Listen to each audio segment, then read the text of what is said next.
கரூர் துயரத்தால் துவண்டுவிட வேண்டாம் என்று நிர்வாகிகளுக்கு தாவேக தலைவர் விஜய் தொலைபேசி வாயிலாக தெரிவித்திருக்கிறார். மேலும் விவரங்களை செய்தியாளர் மணிகண்டன் வழங்கிட கேட்கலாம். மணிகண்டன், வணக்கம். முழு தகவல்களை சொல்லுங்க.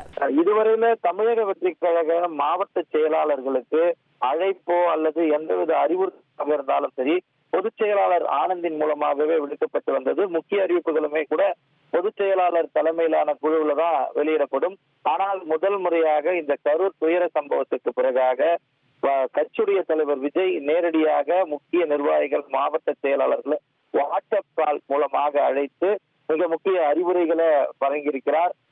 கரூர் சம்பவத்தின் காரணமாக துவண்டு விட வேண்டாம் என்றும், உங்களுடன் இருப்பவர்களிடம் நம்பிக்கையாக இருக்குமாறு தெரிவிங்கள் என்றும், இது போன்ற ஒரு சூழலை நாம் சந்திப்போம் என்று நினைத்து கூட பார்க்கவில்லை. இதிலிருந்து வெளிவர வேண்டிய அனைத்து முயற்சிகளையும் செய்யுங்கள், அனைவரும் நம்பிக்கையுடன் புதிய வேகத்துடன் செயல்படுங்கள் என மாவட்ட செயலாளர்களுடனான அந்த அழைப்பின் போது பேசியிருக்கிறார். முக்கியமாக 20 பேர் கொண்ட குழு உருவாக்கப்பட்டிருக்கிறது. 15 மாவட்ட செயலாளர்கள் மற்றும் 5 வழக்கறிஞர் அணி நிர்வாகிகள் அந்த குழுவில் இருக்கின்றனர். கட்சியுடைய ஆனந்த் மற்றும் இணை பொதுச் செயலாளர் நிர்மல்குமார் ஆகியோரின் அறிவுறுத்தல் இந்த குழுவில் இருக்கும் என்றாலும், வழக்கின் காரணமாக அவர்களால் நேரடியாக இந்த குழு நடவடிக்கைகள்ல பங்கெடுக்க முடியாததால கட்சியுடைய அடுத்த கட்ட பணிகளுக்காக இந்த 20 பேர் கொண்ட குழு நியமிக்கப்பட்டிருக்கிறது. இதை தவிர்த்து மாவட்ட செயலாளர்கள், முக்கிய பிரமுகர்களிடம் வாட்ஸ்அப் கால் மூலமாக நேரடியாக விஜய் இந்த அறிவுரைகளை அழைத்து வழங்கியிருக்கிறார். இந்த 47 பேர் உயிரிழந்த சம்பவத்துக்கு பிறகு வெற்றிக் கழக பொதுச் செயலாளர்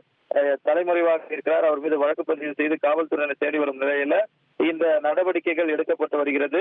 விஜய் விரைவில் கரூர் சென்று இறந்தவர்களின் குடும்பத்தினரையும் சிகிச்சையிலிருந்து மீண்டவர்களை சந்திக்க ஏற்பாடுகளை செய்யுங்கள் என அறிவுறுத்தியதாகவும் தாவேகா வட்டாரங்கள் தகவல் தெரிவிக்கிறது. மேலும் சமூக வலைதளங்களில் தமிழக வெற்றிக் கழகத்துக்கு ஆதரவாக பதிவு போடுபவர்கள் மீது வழக்கு பதியப்பட்டாலோ கைது செய்யப்பட்டாலோ அவர்களுக்கு தேவையான சட்ட ரீதியிலான உதவிகளை வழங்கவும் அந்த குழு 5 பேர் கொண்ட வழக்கறிஞர் அணி நிர்வாகிகள் நியமிக்கப்பட்டிருக்கின்றனர்.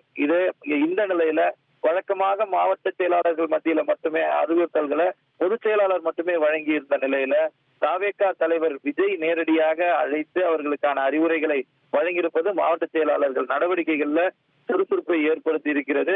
அடுத்த கட்ட நடவடிக்கைகள்ல மாவட்ட செயலாளர்கள் ஈடுபட துவங்குவார்கள் என எதிர்பார்க்கப்படுகிறது. தகவல்களுக்கு நன்றி மணிகண்டன். அதிமுக்கிய விவரங்களை அனைவருக்கும் புரிய வைக்கும் பாட்காஸ்ட். பொருளாதார பல ட்ரில்லியன் ஆயுதங்களை கொள்முதல் செய்கிறது. சம்பவங்களை தேடி களத்திற்கே உங்களை அழைத்துச் செல்லும் ஸ்பாட்லைட். அங்க இருக்கக்கூடிய கள விவரங்கள் என்ன? ராணுவம் 5 வருஷமாவே சார் எனக்கு ரொம்ப பிடிக்கும் அவர் வர்றதுக்காக. எங்களுடைய நியாயமான கோரிக்கை.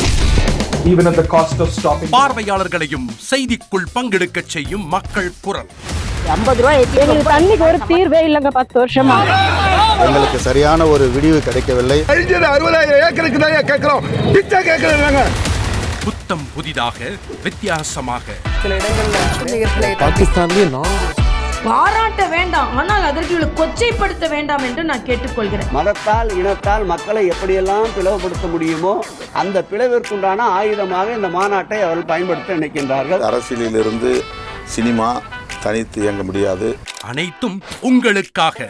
எப்போதும் இணைந்திருங்கள் தந்தி டிவியுடன்.